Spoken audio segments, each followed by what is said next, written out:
Bonjour à toutes et à tous. Je suis ravie de vous retrouver donc pour ce dernier live IMT pour l'industrie du futur de cette année 2023. Je me présente, je suis Martine Assar, responsable de l'Observatoire des métiers et des compétences à la direction générale de l'Institut Mines Télécom et je pilote donc ce projet avec donc un groupe d'étudiants avec lesquels nous nous intéressons à différents sujets qui ont tous un lien étroit avec l'industrie. Alors, on balaye comme ça tous les mois des sujets qui soit ont trait à des technologies, soit à des sujets plutôt organisationnels ou managériaux. Et donc, ce soir, avec nos trois étudiants, nous avons choisi donc de nous intéresser à un sujet plutôt technique, hein, puisqu'il s'agit de la 5G industrielle. Alors, pour vous donner une petite image simple pour bien comprendre effectivement à quoi on fait référence quand on évoque cette technologie, on pourrait dire qu'effectivement, cette 5G industrielle, eh bien, c'est comme un Wi-Fi ultra puissant, mais pour les machines dans les usines. C'est comme effectivement voilà, des robots, des cobots, des autres équipements qui peuvent se parler ensemble instantanément, comme une équipe qui serait parfaitement synchronisée. Ça signifie en tout cas pour les entreprises, pour les usines, une production forcément plus rapide, moins d'erreurs, et même la possibilité aussi de personnaliser les produits rapidement. Alors, c'est comme quelque part aussi donner des super pouvoirs à nos machines de fabrication, hein, qui rend du coup l'industrie beaucoup plus rapide, plus intelligente, plus efficace également. Donc, en résumé, hein, la 5G, elle permet quand même de propulser nos usines avec cette grande connectivité vers le futur. Alors, voilà pour cette petite présentation quelque peu imagée et assez vulgarisée, mais nous verrons avec nos différents invités ce qu'elle est concrètement en appréhendant également les freins qu'elle rencontre depuis qu'elle est intégrée, puisque c'est assez récent hein, quand même, c'est une intégration en novembre 2020, donc c'est encore récent. Néanmoins, voilà, elle rencontre quand même quelques freins. On verra aussi quels sont peut-être les leviers qui lui permettraient de se déployer beaucoup plus. Voilà, on décortiquera un petit peu avec tous nos différents invités ces différents éléments. Entre-temps, je ne suis pas toute seule puisque je vais accueillir en plus avec beaucoup de plaisir trois nouveaux étudiants qui nous ont rejoints dans ce groupe Osons les lives IMT. Donc nous avons avec nous ce soir donc Nadia Silla. Je te laisse la parole pour te présenter brièvement et après on embrayera avec nos deux autres étudiants. Merci beaucoup, Martine, pour cette introduction. Moi, je me nomme Sila Nadia et je suis en dernière année de formation d'ingénieur à MTA Quantique je me spécialise dans tout ce qui est sciences des données. Et je pense que ce live-là, ça va me permettre de voir à peu près aussi comment moi je peux ajouter mes connaissances pour tout ce qui est industrie 4.0 et pour justement l'avenir de l'industrie. Merci. Merci beaucoup Nadia. On passe à Maxime, Maxime Cascan. Bonsoir à tous. Je suis ravi d'être là ce soir avec tous nos invités. Moi, c'est Maxime. Je suis en première année d'école d'ingénieur à l'IMT Nord-Europe.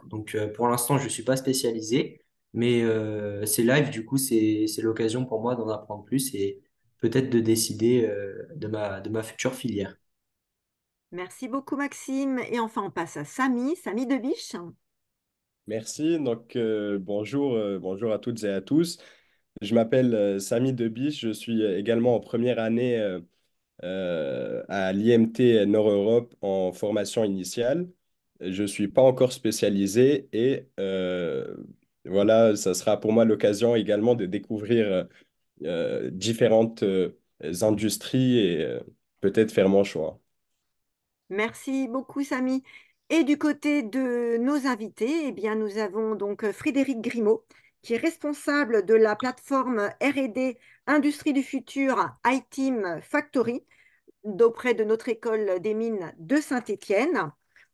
Tu pourras, Frédéric, te présenter tout à l'heure plus dans le détail. Franck Noyaret également est avec nous. Vous êtes, Franck, Team Lead Manager Digital Connectivity and Power, consultant digital Enterprise Cybersecurity spécialiste chez Siemens. Voilà, j'ai tout dit, je pense. Voilà, on a également avec nous Kevin Lopez Oliveira.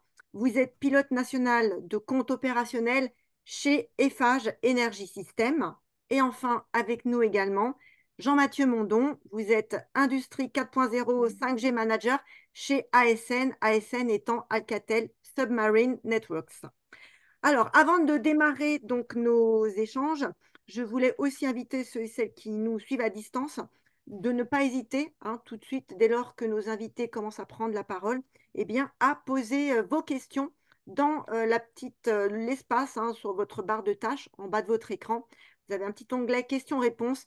N'hésitez pas à poser vos questions en fin d'intervention de l'ensemble de nos invités avec Maxime, Samy et Nadia. Eh bien, ils pourront ainsi poser vos questions à nos invités.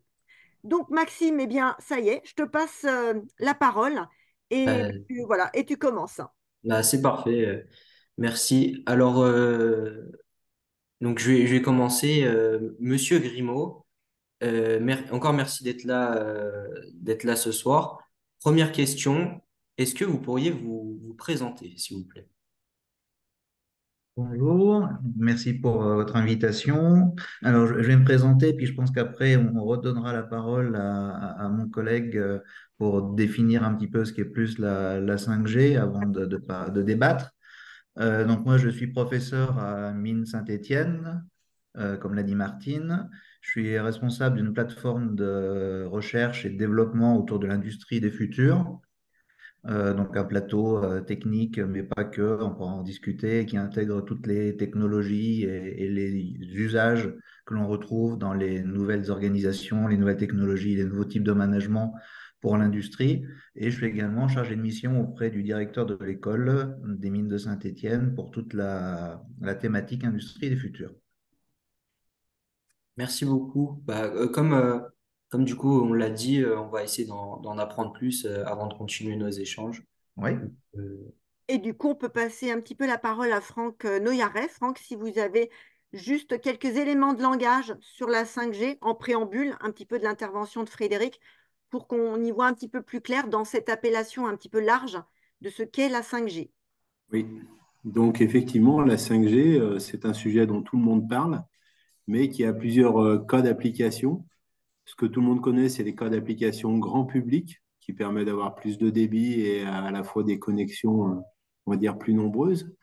Mais on ne connaît pas forcément les applications industrielles. Et la grande révolution, c'est que la 5G, c'est la première fois où on a conçu un réseau avec des propriétés qui vont répondre aux besoins industriels. Et c'est là le grand changement qu'on a par rapport à tout ce qu'on a connu avec la 2G, 3G et 4G. Donc c'est un sujet intéressant qui, effectivement, parle de l'avenir de l'industrie.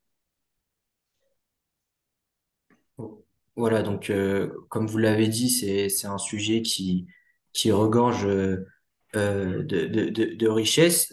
Monsieur Grimaud, je vais continuer parce on veut tous en apprendre un peu plus sur cette technologie et notamment le lien qu'on peut avoir entre l'industrie du futur, car c'est les thématiques de nos lives, et la 5G. Quels pourraient être ces liens? Alors, avant d'attaquer cette thématique, peut-être un rappel un peu plus technique pour dire que la 5G industrielle, elle est bâtie sur trois pôles. L'augmentation du débit, on l'a dit, l'augmentation de la connectivité avec le nombre d'IoT ou d'objets que l'on peut connecter à un instant T sur un réseau, et puis la diminution de la latence, c'est-à-dire la capacité du réseau d'interagir plus rapidement et d'être en temps réel dans les protocoles de communication. Si on y rajoute également le fait de pouvoir maîtriser ces éléments de débit, de latence, de connectivité sur ce qu'on appelle des couches, du slicing, chose qu'on ne peut pas faire forcément avec du Wi-Fi classique, et de maîtriser, comme l'a dit mon collègue, les aspects, on va dire, industriels, avec notamment la cybersécurité. On voit que tous ces éléments-là permettent, on va dire, aujourd'hui de travailler la connectivité au sein d'un système industriel. Et l'industrie du futur, je le rappelle, c'est être capable de mobiliser les nouvelles technologies, les nouvelles organisations, les nouveaux types de management au service de l'agilité, et également de l'entreprise responsable.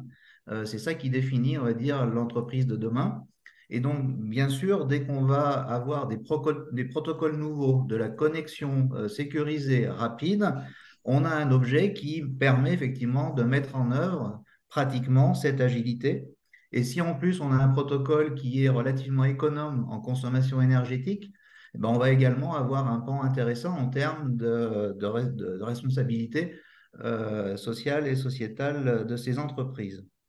Donc, pour moi, la 5G permet à l'industrie du futur d'être un outil de plus de connexion, parce qu'on n'a pas attendu la 5G pour rendre connecter les différents assets de nos industries. Mais on va dire, elle effectivement, elle permet l'interopérabilité avec de nombreux protocoles industriels. On citera par exemple les protocoles OPC-UA, tout ce qui permet de connecter des automates ou des machines industrielles. Elle est câblée, on va dire, en dur avec de la cybersécurité qui permet de garder une certaine souveraineté de nos équipements et des communications entre ces équipements. Donc, on a aujourd'hui un élément de plus bien configuré, adapté à l'industrie pour être plus agile, plus responsable dans le développement de nos systèmes industriels.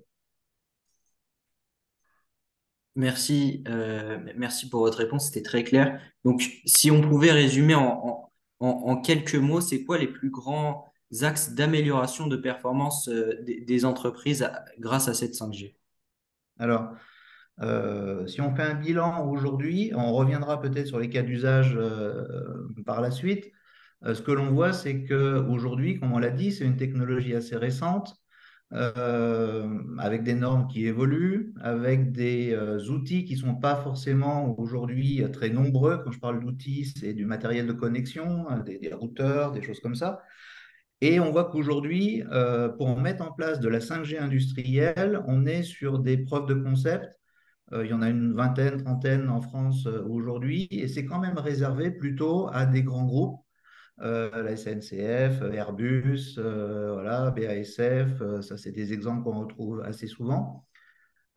Et donc, ce qui manque aujourd'hui, on va dire, c'est la déclinaison de cette 5G pour des PME ou des ETI qui constituent quand même aujourd'hui le poumon, on va dire, du tissu économique et industriel français. Et donc, il est urgent que la 5G se démocratise à travers les usages, les services, les propositions de services et de valeurs des différents industriels qui travaillent à la promotion de la 5G pour le rendre accessible, puisque les petites entreprises aujourd'hui n'ont ni les compétences, ni forcément les capacités à investir pour mettre en place de la 5G sur leur environnement industriel. On parle généralement de 50 à 100 kilos euros pour une preuve de concept, hein, et 12-18 mois pour arriver à maîtriser à peu près cette technologie. C'est des choses qui peuvent être assez facilement réalisables pour des grands groupes et qui aujourd'hui sont hors de portée pour les petites structures. Voilà, si on y rajoute, on va dire, la non-stabilité aujourd'hui des différents protocoles, on voit qu'aujourd'hui, c'est ça les principaux écueils de la mise en place de la 5G. Alors, en 2024, normalement, doivent arriver des nouvelles normes, ce qu'on appelle la 5G hybride, qui devrait permettre justement pour des PME ou des ETI d'aller se connecter sur un 5G d'un autre gros industriel qui est dans le même secteur géographique, ou tout simplement de se connecter à la 5G publique, mais avec des garanties de protocole et de sécurité adaptées aux industriels. Donc ça, je crois que ces différentes avancées sur 2024 vont être vraiment vont permettre la démocratisation de l'utilisation de la 5G à travers des cas d'usage. D'accord, merci. Donc, on a vraiment un processus qui est assez compliqué pour les petites entreprises, qui l'est un peu plus, c'est un peu plus simple pour les plus grosses entreprises. Est-ce que aujourd'hui, vous pourriez nous donner des cas d'usage justement autour de cette 5G, dans quel domaine elle s'inscrit en 2023? Alors, ce que je vous propose, c'est de reprendre les intérêts technologiques et de voir ce que ça déclenche comme cas d'usage. On a parlé de la cybersécurité et de la qualité de service. des cas d'usage qui arrivent souvent directement, c'est ce qu'on appelle les dispositifs de travailleurs isolés ou d'hommes morts, c'est-à-dire permettre une connectivité et une qualité de la connexion en termes on parle de 99,8% à peu près de taux de qualité de service d'un réseau 5G, et ça permet de localiser n'importe quelle personne qui serait en travailleur isolé avec un portable, avec une carte SIM 5G toute simple. Donc ça, c'est le premier cas d'usage. On retrouve beaucoup de startups aujourd'hui qui proposent des solutions autour de l'accompagnement des travailleurs isolés.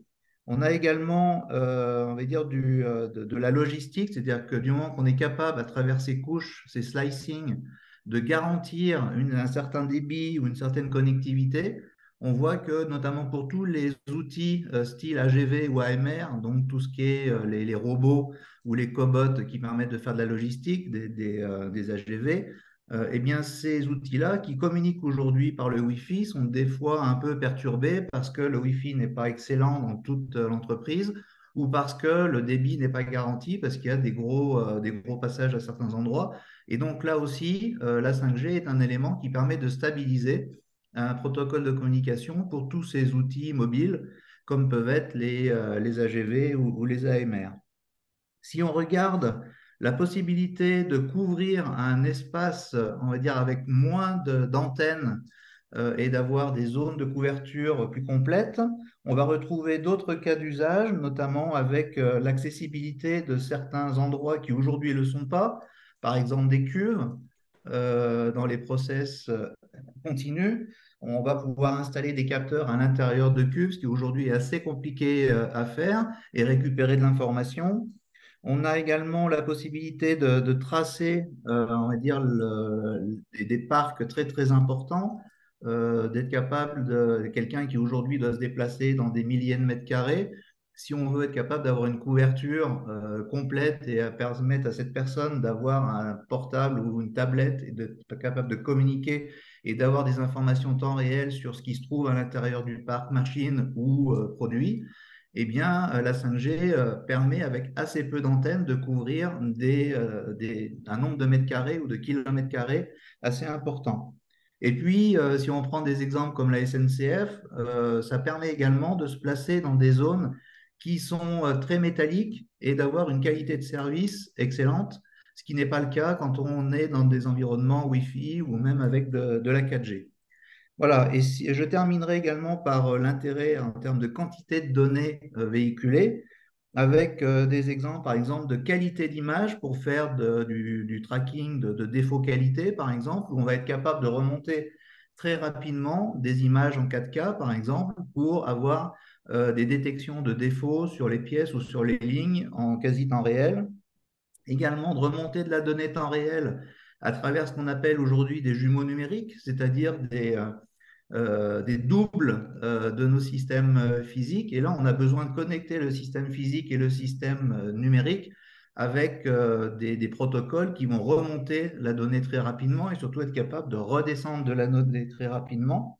Et puis, je terminerai par un autre cas, un autre usage, par exemple, qu'on retrouve notamment dans les aéroports, là aussi sont des immenses parcs, on va dire, à couvrir, et avec la possibilité, par exemple, de décharger très rapidement toutes les données d'un avion qui arrive, ce qui se fait aujourd'hui avec des clés USB ou des protocoles voilà, qui nécessitent une intervention humaine et qui, avec une couverture 5G, permet d'automatiser et de rendre très rapide ces échanges de données. Voilà, donc on voit que si on regarde la connectivité, la sécurité, la qualité de service, on voit arriver des usages autour de la sécurité, autour de la possibilité de couvrir des espaces extrêmement importants et la possibilité de faire de la connexion temps réel entre des assets physiques et leurs jumeaux numériques.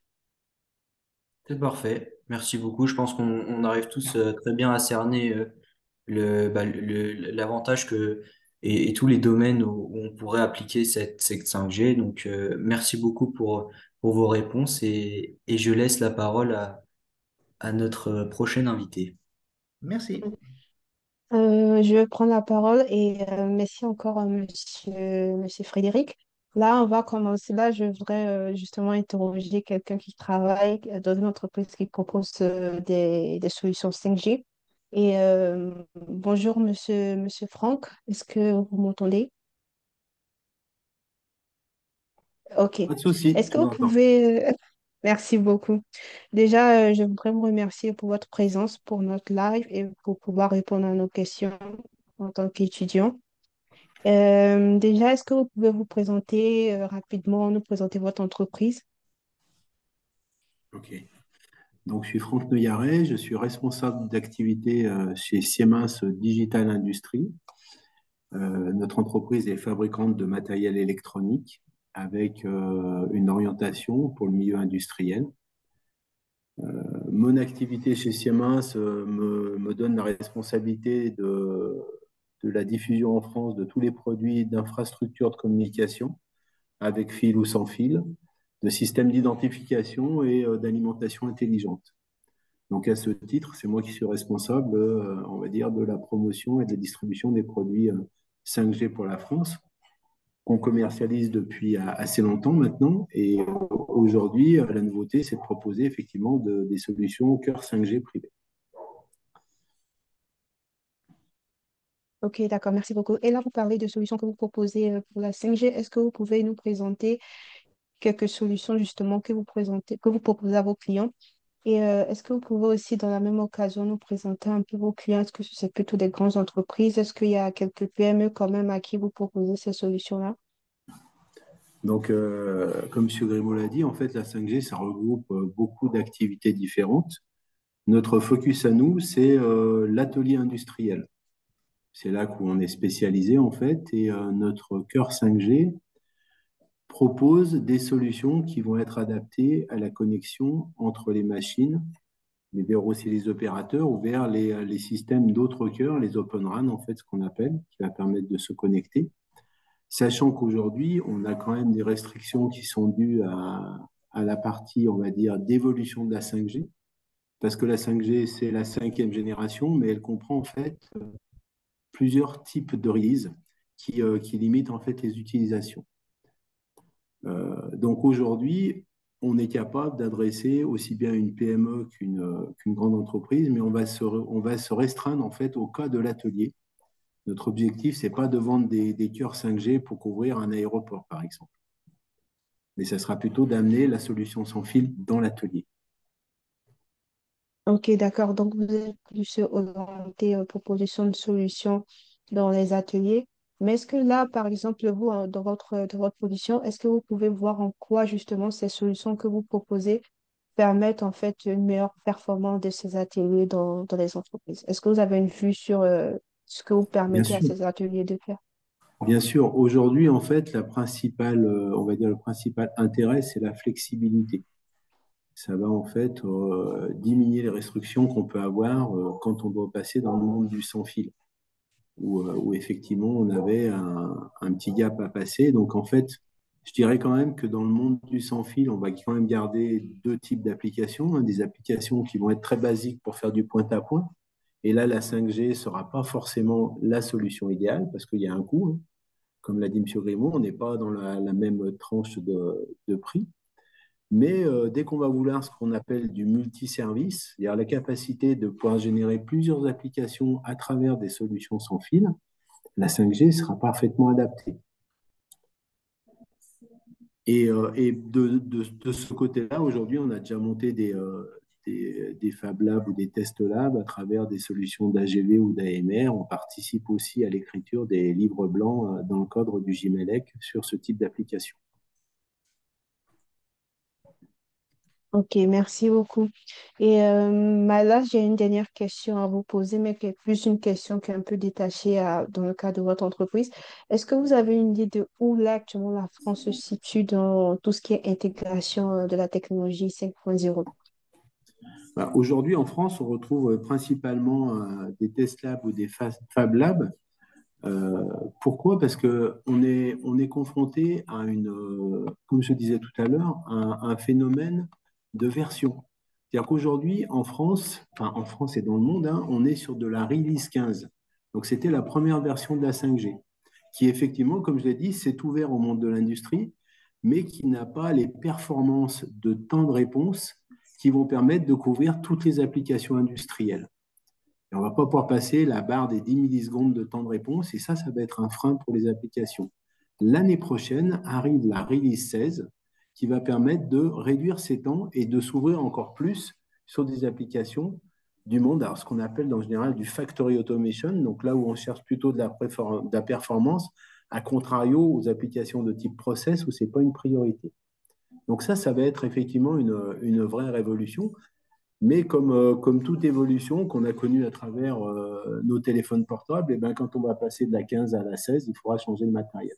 Donc c'est aussi un frein aujourd'hui dans le monde industriel, puisque l'évolution du matériel va effectivement engendrer un coût pour pouvoir migrer le matériel. Et ça va être une nouvelle manière de travailler qu'on va prendre en compte en fait dans l'industrie. Mais bon, il y a eu énormément d'efforts, hein, notamment auprès de l'État, qui a baissé les coûts d'exploitation et pour avoir en fait de la bande passante auprès de l'ARCEP. Donc ça aussi, ça va permettre de déployer des solutions à coût réduit. Ok, d'accord. Là, vous avez cité déjà un élément qui freine un peu, c'est-à-dire le fait qu'à chaque fois il y a une nouvelle version, il faudra rechanger les méthodes de travail et remettre en place des nouvelles technologies dans les ateliers. Mais est-ce qu'il n'y a pas aussi la partie normes, l'arrivée de nouvelles normes qui freinerait un peu justement cette appropriation rapide de la 5G dans les ateliers? Alors, plutôt que de parler de normes, je parlerais plutôt de compétences. Effectivement, on amène une nouvelle technologie dans l'atelier. Donc, ça veut dire que les industriels vont devoir se l'approprier, être capables de la gérer et aussi d'être capables de diagnostiquer des soucis en cas de problème de fonctionnement. Donc, ça, on va revivre un petit peu ce qu'on a vécu donc, il y a maintenant quelques dizaines d'années quand on est passé des solutions filaires aux solutions réseau, où les gens ont dû apprendre une nouvelle technologie et l'intégrer dans leur manière de travailler. Donc, avec la 5G, on va retrouver une révolution qui va être aussi importante dans le monde industriel, où il va falloir former les gens et qu'ils soient capables de traiter ce type de technologie. Ok, ok. Merci beaucoup, monsieur. Et je Merci. vais tout de suite passer à notre troisième intervenant qui travaille également dans une entreprise qui propose des solutions 5G. Bonjour, monsieur Kevin. Bonjour. Merci pour votre présence durant ce live. Est-ce que vous pouvez vous présenter rapidement et présenter également votre entreprise? Oui, alors déjà, merci pour l'invitation. Alors, donc, je m'appelle Kevin Lopez Oliveira, hein, je suis pilote national de compte en charge du développement de l'activité 5G privée au sein d'Eiffage Energy System Réseau Mobile. Donc, c'est l'entité du groupe Eiffage en charge des solutions de connectivité et de développement des services télécoms. Donc, c'est une entreprise qui a plus de 20 ans d'expérience dans le secteur et qui intervient sur tout le bout en bout, donc de l'ingénierie, études conception, calcul de structure à l'exploitation maintenance des réseaux, euh, en passant par les déploiements purs comme les FH, les réseaux fixes, donc FTTH, FTTO, FTTH, et puis les réseaux radio mobiles, donc de la 2G à la 5G, et bien évidemment les cœurs de réseau, l'indoor, et bien sûr les réseaux privés 5G. Donc on a parlé beaucoup des réseaux privés 5G, effectivement. Il faut aussi les installer. Et donc nous, on s'inscrit en aménageur de ces réseaux. Ok, d'accord, merci. Mais est-ce que ces solutions de 5G, tout ce déploiement de réseaux dans les entreprises privées, est-ce que ça se fait plus dans des grands groupes ou est-ce que vous collaborez également avec des PME? Alors, nous, aujourd'hui, c'est sur la partie industrielle, c'est évidemment plutôt des grands groupes, forcément, puisque déployer un réseau privé 5G, ça a un coût. On en parlait tout à l'heure. Euh, voilà, ça justifie d'un changement assez conséquent de l'appareil industriel. Voilà. Après, c'est vrai que les avantages liés à ce réseau, on en parlait tout à l'heure, hein, avec un réseau en circuit fermé, donc sécurisé, avec le débit amélioré, la latence très très faible, hein, à terme de l'ordre de la milliseconde, hein, donc vraiment une réactivité à toute épreuve, une connectivité effectivement sans limite, hein, avec des milliers d'objets connectables au kilomètre carré. Voilà, c'est évidemment ça en fait un outil indispensable en fait pour la compétitivité des industriels d'aujourd'hui et de demain. Mais ça a un coût, malheureusement. Aujourd'hui, c'est pour la partie plutôt PME, c'est vrai que c'est un peu moins justifié. Voilà, parce que du coup, les process sont pas forcément les mêmes et le gain par rapport au coût, c'est encore trop tôt pour eux, je pense. Mais bon, ces entreprises sont en veille et bien évidemment, elles ne manqueront pas de faire évoluer leurs besoins de connectivité au cours de la décennie avec justement vraiment tout voilà, tout cet écosystème qui va permettre de baisser aussi effectivement, enfin de rendre plus accessible en tout cas cette technologie.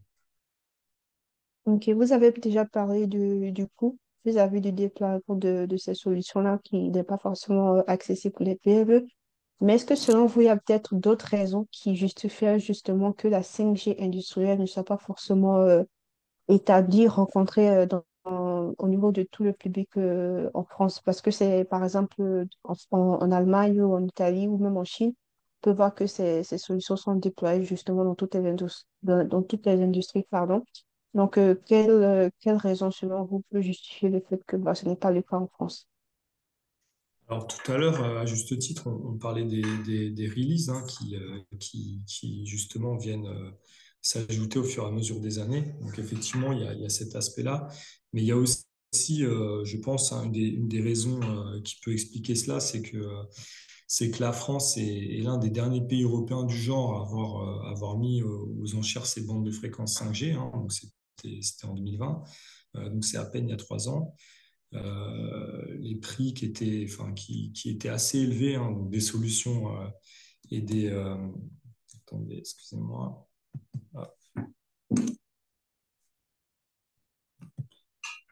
Les solutions, effectivement, et les licences qui coûtaient assez cher. L'écosystème qui n'était pas forcément encore tout à fait mature. Alors, c'est en train de s'étoffer. On est en train de voir de plus en plus de fournisseurs de terminaux, de fournisseurs de matériel. Il y a effectivement tout le hard qui évolue aussi. Et donc, effectivement, tout ça, c'est en train de bouger, c'est en train de s'améliorer. Et puis, bien évidemment, il y a aussi, c'est pas négligeable, hein, mais euh, quand on est un gros industriel et qu'on parle de changer vraiment la connectivité de son entreprise, on touche forcément aux outils de production. Et dans ce cas, il ne faut pas se rater. Et ça peut générer parfois une sorte de frilosité hein, de la part des acteurs du secteur, ce qui est tout à fait normal, mais qui justifie derrière d'attendre un peu, effectivement, d'avoir plus de maturité sur la techno. Ok, d'accord. Merci beaucoup, monsieur Kevin. Et là, je vais passer la parole à mon ami Samy qui va interviewer notre dernier intervenant. Merci beaucoup. Merci, merci beaucoup. Donc, on va passer à notre quatrième et dernier intervenant, Monsieur Jean-Mathieu. Est-ce que vous nous entendez? Je vous entends très bien, j'espère que vous m'entendez également. On vous entend très bien également. Donc, merci beaucoup d'être là aujourd'hui.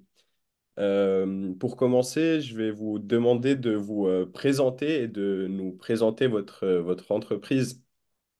Bien sûr, alors d'abord, je vous remercie pour cette invitation sur ce sujet et ce thème aussi intéressant que la 5G dans l'industrie du futur. Je suis donc Jean-Mathieu Mondon, je suis en charge de toute la partie industrielle, l'application industrielle de la 5G, l'industrie du futur ou l'industrie 4.0 chez ASN. Donc ASN étant une entreprise qui s'appelle Alcatel Submarine Networks et où nous déployons dans le monde entier des câbles sous-marins. D'accord, merci beaucoup.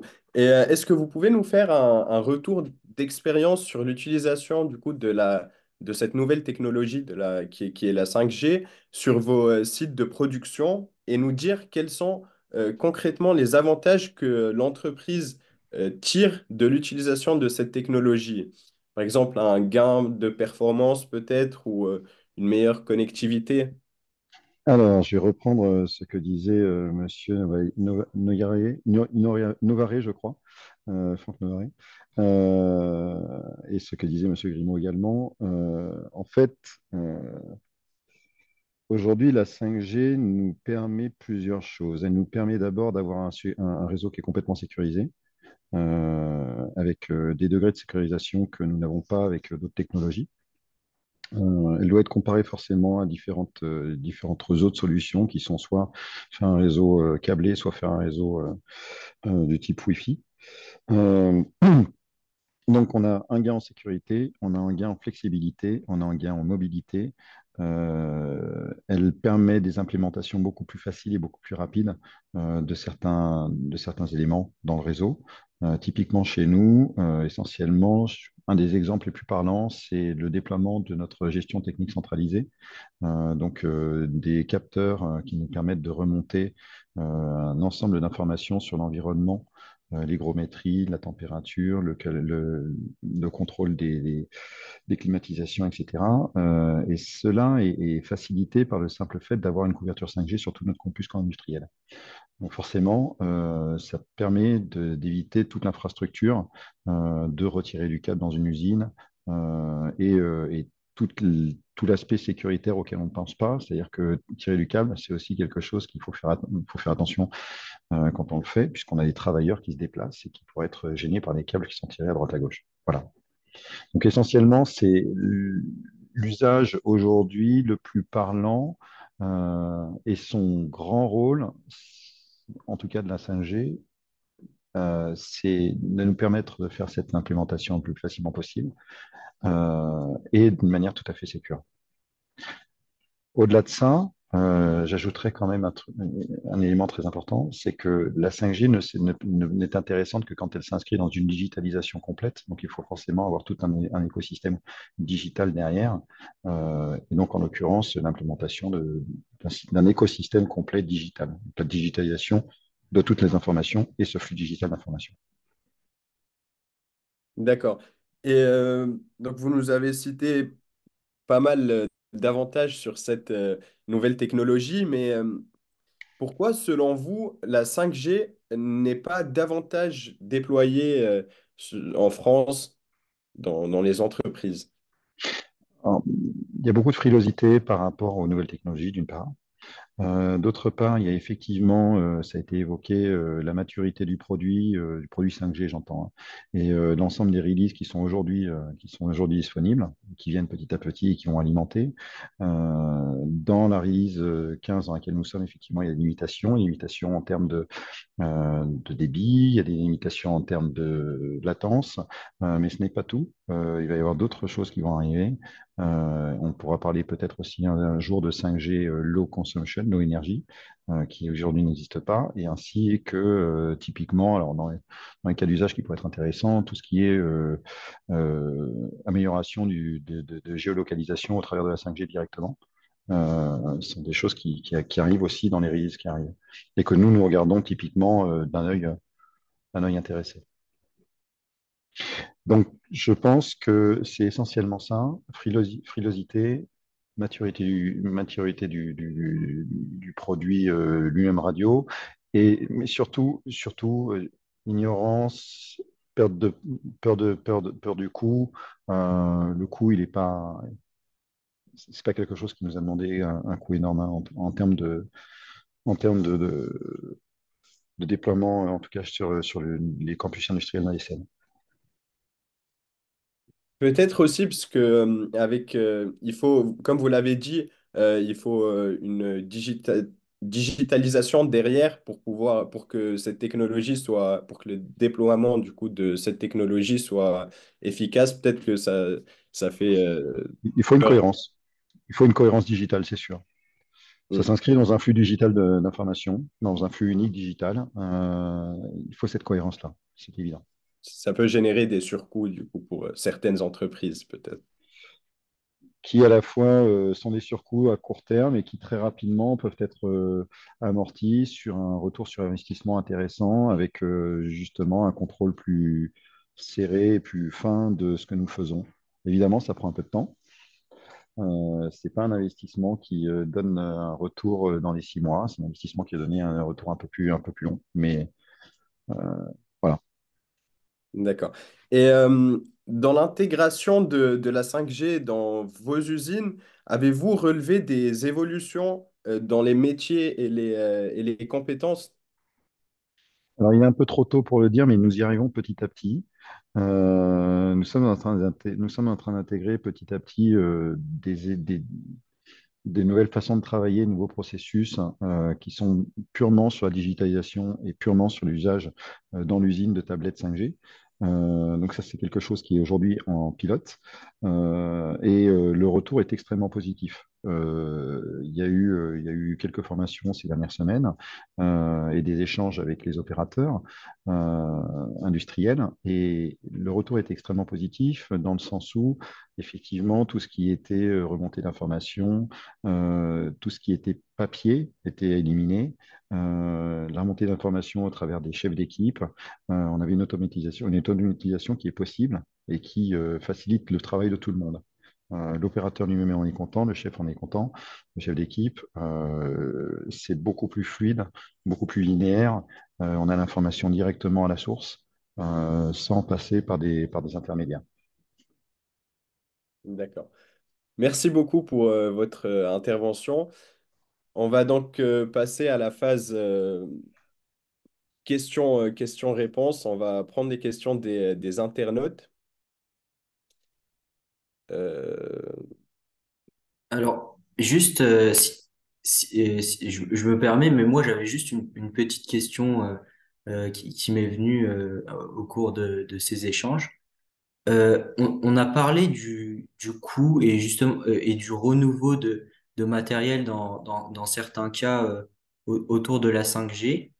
Euh, et d'un autre côté aussi, on parlait beaucoup de sécurité. Mais moi, intuitivement, quand je me dis on renouvelle du matériel, je pense aussi à de potentielles failles de sécurité qui peuvent apparaître. Et c'était pour savoir si vous pouviez un peu m'éclairer là-dessus. Donc, n'importe qui, si vous avez des idées là-dessus, je suis preneur.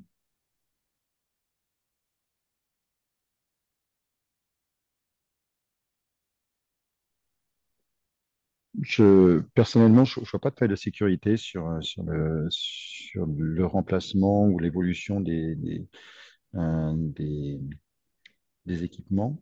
Il y a toujours une sécurité physique à assurer sur toute intervention. Euh, certes, après, elle est de toute façon criblée chez nous, comme dans beaucoup d'entreprises, hein. Elle passe par un filtre qui est nos services de sécurité IT, nos cybersécurité, etc., etc. Donc tout le monde regarde à cela, et de plus en plus étroitement. Mais au-delà de ça, alors l'évolution matérielle, oui, elle risque d'arriver, mais elle n'est pas nécessairement majeure non plus, dans le sens où normalement tout ce qu'on déploie aujourd'hui est prêt pour les évolutions logicielles. Du moins, en tout cas dans notre cas, on essaie d'avoir fait des choix qui sont relativement cohérents et qui nous éviteront justement de changements matériels complets et drastiques de tout notre parc. Et puis, non, enfin, je suis pas convaincu sur la difficulté. Alors, et forcément, c'est une réétude quasiment à chaque introduction de nouvel équipement, oui. Mais c'est vrai pour un ordinateur, c'est vrai pour une tablette, c'est vrai pour tout équipement qu'on rentre sur un réseau. Merci.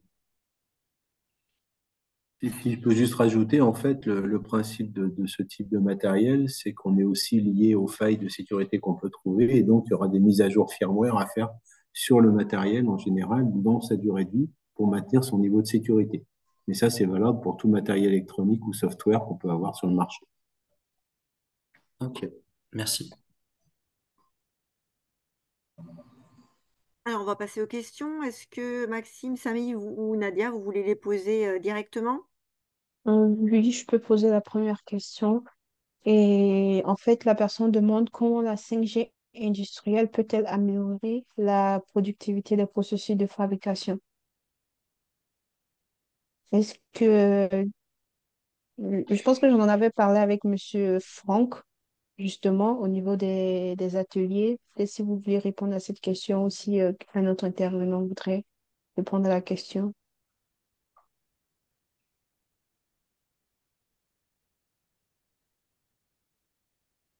Je peux donner deux, trois éléments de réponse par rapport à ça.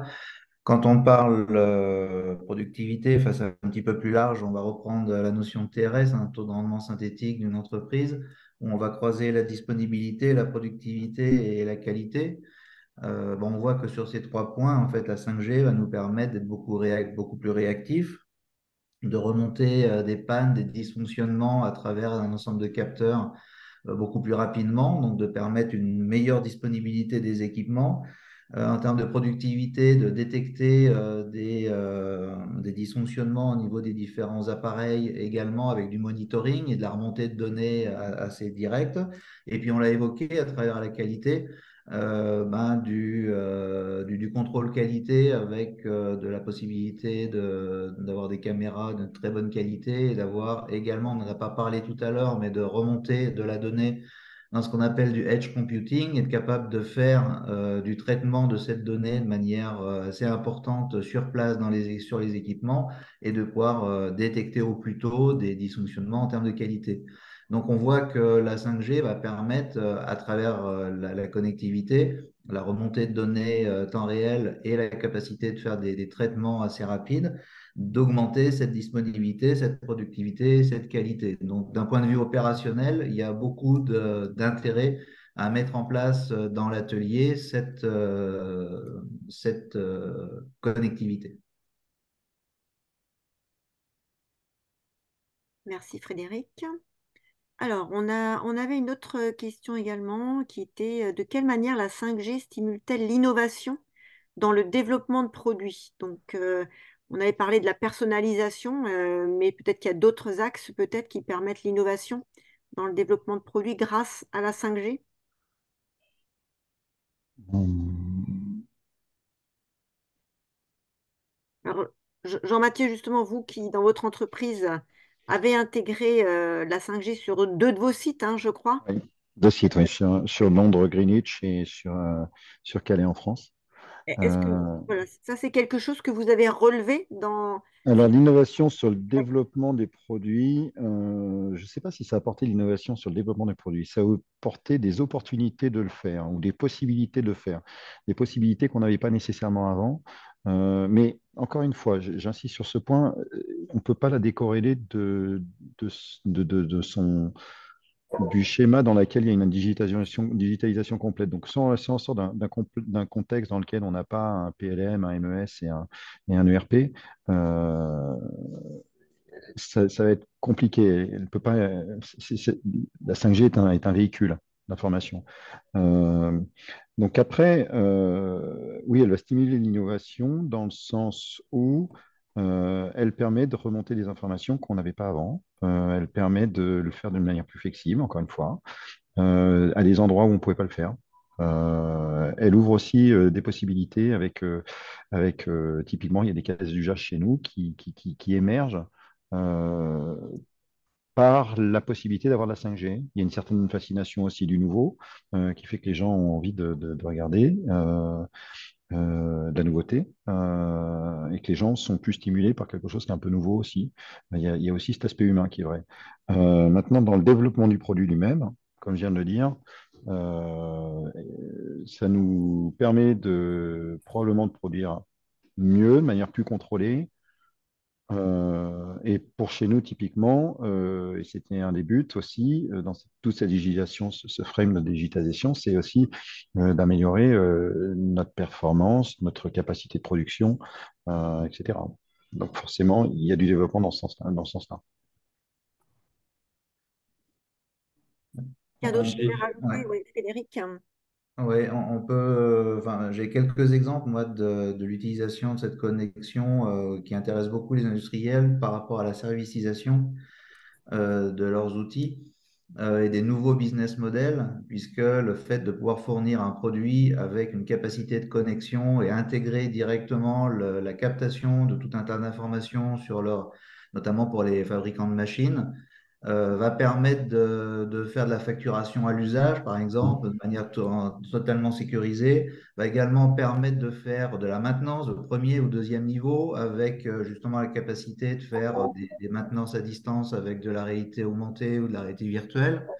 Donc, on voit arriver un ensemble de services supplémentaires proposés aux clients avec un produit. C'est le vrai aussi, j'ai des exemples d'industriels dans la logistique intéressés également par rapport à ces aspects-là, intralogistique avec tout ce qui est convoyeur et AGV.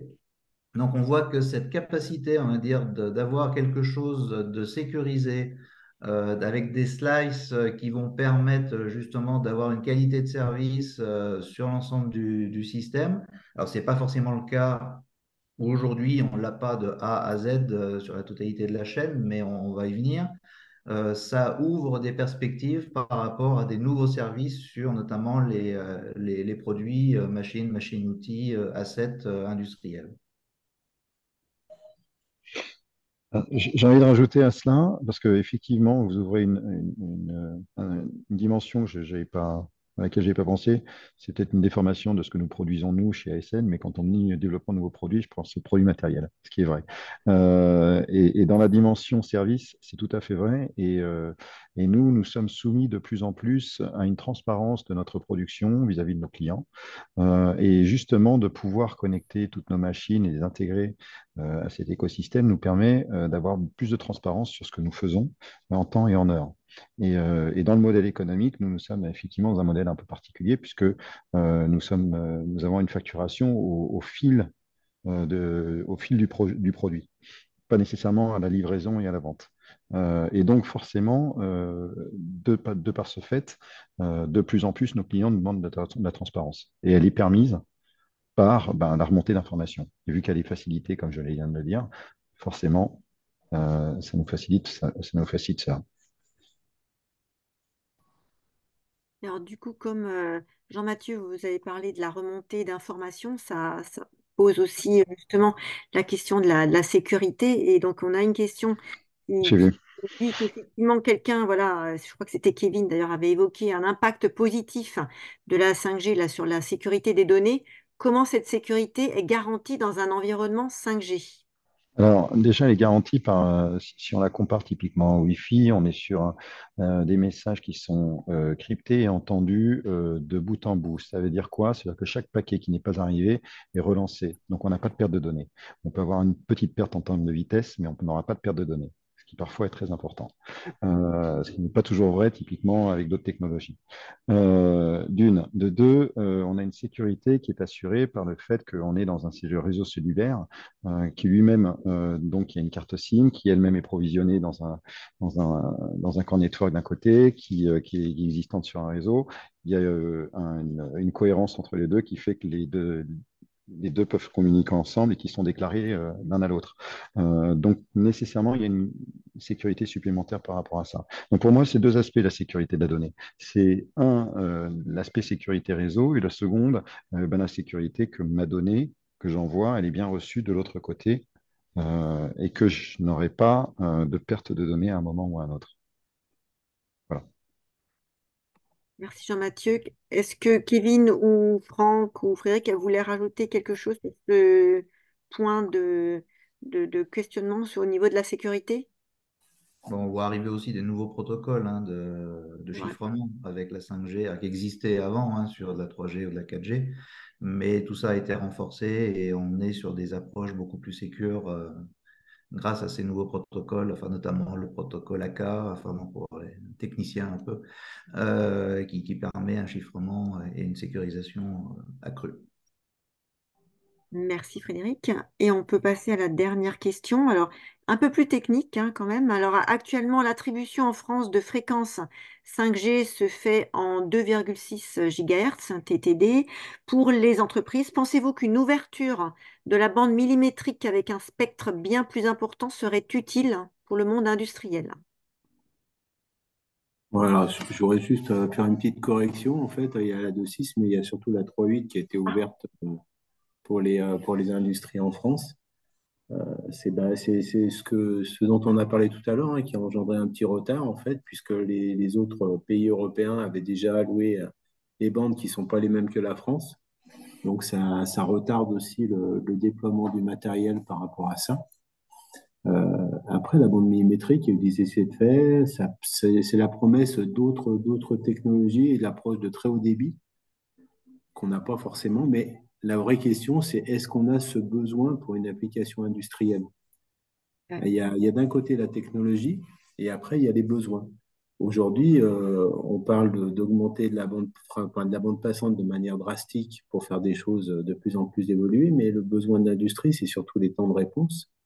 Et comme je le disais tout à l'heure, ben, pour le monde industriel, il y a eu des containers de données pour le transport qui ont été développés, dont notamment le TSN, qui va permettre de garantir des temps de transaction entre les machines. Et ça sera aussi disponible avec la prochaine release qui va arriver.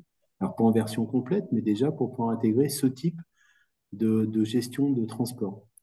Donc, la bande millimétrique, oui, c'est encore la promesse de beaucoup de choses, mais ça ne sera pas forcément pour les applications industrielles et en général, ce n'est pas forcément le besoin qu'on aura. Et en plus, quand on parlait effectivement des freins, je ne sais plus avec qui, lors des échanges un petit peu préparatoires, quelqu'un avait évoqué aussi le fait que comme les réseaux 2G, 3G, 4G sont encore existants, Oui. forcément, le choix de basculer vers la 5G n'était peut-être pas aussi impérieux par rapport au coût hein, ou à l'investissement, en tout cas quand il s'agit des PME. Donc, est-ce que vous pensez, puisque je crois que c'est en 2025 hein, qu'on va supprimer les réseaux 2G, 3G, est-ce que vous pensez que ça va faire peut-être un phénomène un peu d'appel d'air, un peu plus massif vers la 5G ou pas Alors, forcément?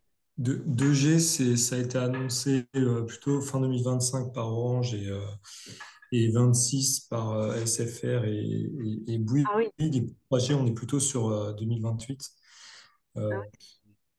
moi, je vais être un peu plus nuancé sur la bande des 26 GHz, dans le sens où je pense que c'est une bande de fréquence qui justement sera plutôt adaptée à l'industrie, dans le sens où c'est clairement une bande qui couvrira pas loin. On parle de quelques dizaines de mètres, hein, et qui apportera énormément de débit. Et ça, typiquement, ça va être compliqué de le déployer en outdoor côté opérateur. Du coup, enfin, c'est un coût qui sera pas forcément, intéressant pour eux.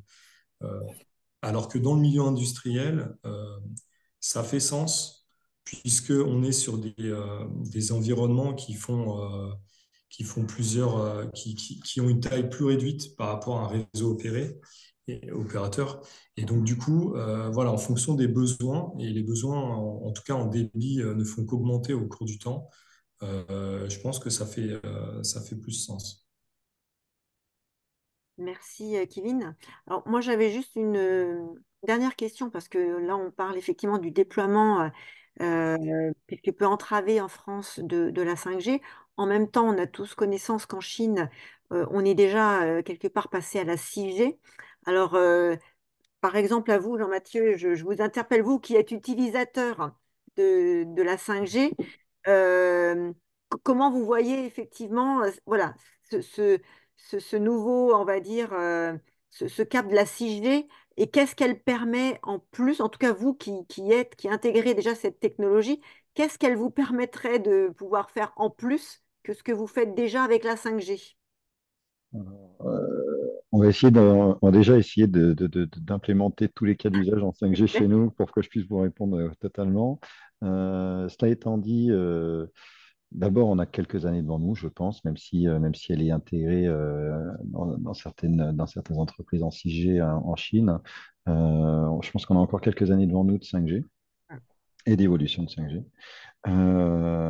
Qu'est-ce qu'elle apportera de plus?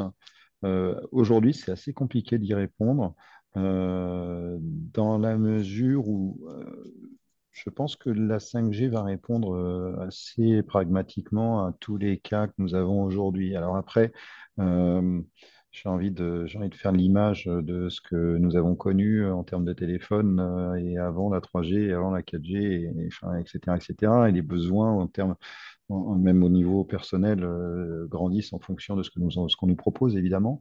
Donc, je peux imaginer qu'on aura des multiplications drastiques dans la mesure du possible et du convenable, et même en termes de prix, des capteurs que nous pourrons connecter sur nos réseaux. Mais je pense que c'est ça, en fait, auquel on peut arriver. Alors, effectivement, quand le jour où on aura des AGV partout chez ASN qui discuteront entre eux et qui vérifieront la route de chacun et qui seront sûrs qu'il n'y a pas il n'y a pas de collision parce qu'on en aura 200 dans les rues de l'usine, ça prendra du sens. On n'y est pas. Il y a encore un pas important jusqu'à là. Ouais, je pense que déjà, on peut vraiment, on pourrait déjà miser sur la 5G d'une manière ouverte industrielle. Ça me semble être un choix relativement judicieux pour toutes les raisons que j'ai pu évoquer précédemment. Tout à fait. Est-ce que d'autres, avant de conclure, avaient envie un petit peu d'aborder quelque chose qu'on n'avait pas forcément envisagé dans nos différentes questions, ou vous avez fait un petit peu le tour, un petit peu chacun de ce que vous souhaitiez avancer comme argument sur ce sujet? Moi, j'avais une question. Ah, très bien, Nadia. Parce que, oui, parce que j'ai pu échanger avec tous les intervenants. Ils ont beaucoup parlé de coûts. Oui. Et en fait, moi, je voudrais savoir ce que l'État il met en place en fait un cadre pour favoriser en fait le développement de la solution dans les entreprises parce que là, on parle de réindustrialisation et en fait, qui dit réindustrialisation peut forcément permettre que ce soit des PME ou des grosses entreprises de pouvoir utiliser les meilleurs outils de travail comme la 5G. Et est-ce que en fait, l'État, vous pouvez voir dans les services et tout, est-ce que l'État, il vous permet justement de proposer ces solutions à plus bas prix ou peut-être proposer des choses en alternance vis-à-vis de ça? La réponse est oui. Il y a des programmes qui sont renouvelés. Il y a eu des programmes France Relance. On est en France Relance 2030 aujourd'hui. Dans lesquels il y a des subventions qui sont faites de l'État justement pour tout ce qui est réindustrialisation. Et typiquement sur des programmes dans lesquels il va y avoir de la 5G. Ce sont des thèmes qui sont relativement importants à l'État. Euh, et oui, il y a des aides. Il y a des aides qui sont à tous les niveaux, qui ne sont pas nécessairement pour les grosses entreprises, qui sont aussi pour les petites entreprises. Et encore une fois, je pense que, ouais, je pense que ça rend l'investissement abordable et intéressant. Bon, il y a deux guichets possibles hein, par rapport à ça. Il y a la BPI et la Banque des Territoires qui proposent des aides. Alors, pas uniquement du financement, mais également des actions de consulting ou d'ingénierie pour définir le besoin, pour aider à mettre en relation, réseauter avec les différents partenaires. Et ce qui se dit, en fait, c'est que aujourd'hui, on a vraiment besoin de tisser un écosystème autour de son besoin et ça peut être la porte d'entrée, on va dire, qui permet de faire les premiers pas en étant soit financé, soit accompagné, soit les deux. Et ensuite, une fois qu'on a commencé à construire son écosystème, eh ben, c'est quand même beaucoup plus facile. Enfin, on parle souvent de la solitude du dirigeant de l'entreprise, hein, PME ou grand groupe, c'est la même chose. Donc, le fait de ne pas être seul et de se dire, ben voilà, moi, je n'y arrive pas tout seul, eh ben, il y a aujourd'hui tout un tas de guichets. On pourra peut-être les mettre, Martine, sur la rediffusion là, du webinaire, qui permettent justement de ne pas se sentir tout seul, d'avoir des premières aides pour faire une étude. Simplement, Monsieur Mondon le disait, enfin, quel est le besoin? quel est on va dire, le caillou dans la chaussure qu'on a envie de sortir le plus rapidement pour mieux marcher dans son entreprise. Est-ce que c'est de la connexion? Est-ce que c'est de la sécurisation, ainsi de suite? Est-ce que c'est sur le produit? Est-ce que c'est sur le process? Et une fois qu'on a défini ce besoin, une représentante de la BPI que j'ai croisée dernièrement me disait, on appelle ça le point de douleur, hein. Il faut trouver le point de douleur de l'entreprise. Et une fois qu'on a trouvé le point de douleur, eh ben, ça paraît assez naturel de tirer la ficelle et d'aller jusqu'à une première preuve de concept. Et les retours d'expérience, c'est souvent qu'une fois qu'on a fait une première preuve de concept et qu'on a mis en place un petit écosystème, bah, il y a d'autres usages qui arrivent assez rapidement et on passe ensuite à une multiplication des preuves de concept ou des preuves de valeur dans l'entreprise. Et bon, moi, j'étais dernièrement dans une entreprise qui s'appelle MGA Technologies, qui est une PME, hein, de la région lyonnaise et qui est aujourd'hui un des précurseurs sur la mise en place de la 5G dans une PME. Et les preuves de concept que j'ai pu voir chez eux sont assez bluffantes. Donc, comme quoi, c'est pas réservé uniquement à des grands groupes si on sait choisir les cas d'usage, notamment sur la connectivité ou la rapidité de connexion. Voilà, donc L'essentiel. BPI, Banque des Territoires, mettez ça, 5G, vous allez voir arriver tout un tas d'aides possibles, d'accompagnement, d'ingénierie, de démarches projets qui sont aujourd'hui relativement bien structurées. Et je me permets juste de rebondir, parce que tout à l'heure, la question m'a été posée, qu'est-ce que vous pensez, Monsieur London, qui peut être un frein par rapport au déploiement de la 5G dans les industriels? Je pense que c'est tout à fait juste, Monsieur Vémo. Il y a aussi cette méconnaissance du produit lui-même et le fait de se retrouver devant une page blanche et devant un monde qui nous est totalement inconnu et très rapidement, et c'est très humain. Dès que c'est inconnu, c'est un peu hostile. Donc voilà. Mais effectivement, je pense que ces accompagnements sont importants dès lors qu'on a un accompagnement, même projet, même technique, sur la compréhension de ce qu'on peut faire avec, etc., etc. Ça peut éclairer quelques lumières qui permettraient de sauter le pas. Bah, c'est tout à fait effectivement l'objectif un petit peu de ce live de ce soir, hein, c'était de donner un petit peu plus d'informations et sur les cas d'usage, sur les possibilités effectivement qui sont données pour avoir des usines plus performantes, comment ça marche hein, concrètement. Donc, en tout cas, nous, on vous remercie d'avoir pu nous éclairer sur eh bien, ces informations, ce niveau de connaissance que vous avez pu apporter. Et pour conclure, effectivement, c'est vrai, Frédéric l'a mentionné, une bonne connaissance de ses besoins par rapport à une technologie, c'est toujours ce qui est intéressant parce que c'est vrai qu'on est dans une époque un petit peu d'accélération où on nous parle de nombreuses technologies. Et quand on est une PME, on pense souvent que son destin est entre les mains d'une technologie qui va peut-être bouleverser son développement. C'est parfois le cas, c'est pas toujours le cas, mais c'est bien de pouvoir avoir quelques guichets ou en tout cas des interlocuteurs pour pouvoir être informé des possibilités qui existent, mais ça passe par une bonne connaissance de ses besoins et de voir si l'implantation d'une technologie, en l'espèce de la 5G, permet vraiment d'être différenciante quant au niveau de performance et de compétitivité de l'entreprise. En tout cas, on vous remercie beaucoup pour vos interventions. Et puis, je tiens aussi à saluer la présence de nos trois étudiants hein, qui sont, voilà, c'était leur baptême du feu un petit peu aujourd'hui et vraiment bravo, vous en êtes très bien sortis. Voilà, c'était super de vous avoir et en tout cas d'avoir pu, voilà, vous faire participer aussi à ces émissions.